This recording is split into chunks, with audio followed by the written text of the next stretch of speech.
एक सवाल है, और अगर आपने इसका उत्तर सच में समझ लिया तो शायद जिंदगी में किसी के जाने का दुख पहले जैसा नहीं रहेगा। जिसे तुम अपना कहते हो, तुम्हारे माता पिता, तुम्हारे बच्चे, तुम्हारा जीवन साथी, तुम्हारे दोस्त, तुम्हारा घर, तुम्हारा पैसा, क्या इनमें से सच में कुछ तुम्हारा है? एक बात और, अगर तुम्हारा है तो तुमसे दूर क्यों होता है?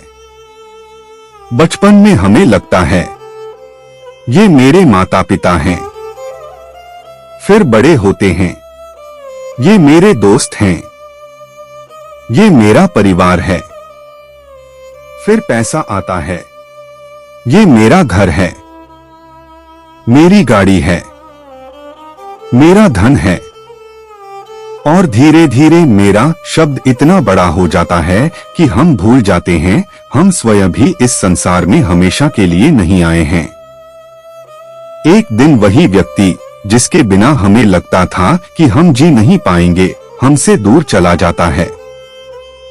हम रोते हैं और कहते हैं वह मुझे छोड़कर चला गया, लेकिन आध्यात्मिक दृष्टि से सवाल शायद यह है, क्या वह कभी वास्तव में हमारा था? वह कुछ समय के लिए तुम्हारे जीवन में आया, तुमने उससे प्रेम किया, उसके साथ हंसे, रोए, सपने देखे, और फिर समय ने दोनों को अलग कर दिया। यही जीवन है। लेकिन इसका अर्थ यह नहीं कि प्रेम मत करो, नहीं, प्रेम करो, लेकिन अधिकार की भावना को थोड़ा कम करो। किसी को अपना समझकर उसकी सेवा करो, उसका सम्मान करो, उसके साथ प्रेम से रहो, लेकिन यह मत भूलो कि हर रिश्ता समय के हाथों में है। तुम किसी को हमेशा अपने पास रोक नहीं सकते, और शायद यहीं से प्रेम की सबसे बड़ी परीक्षा शुरू होती है।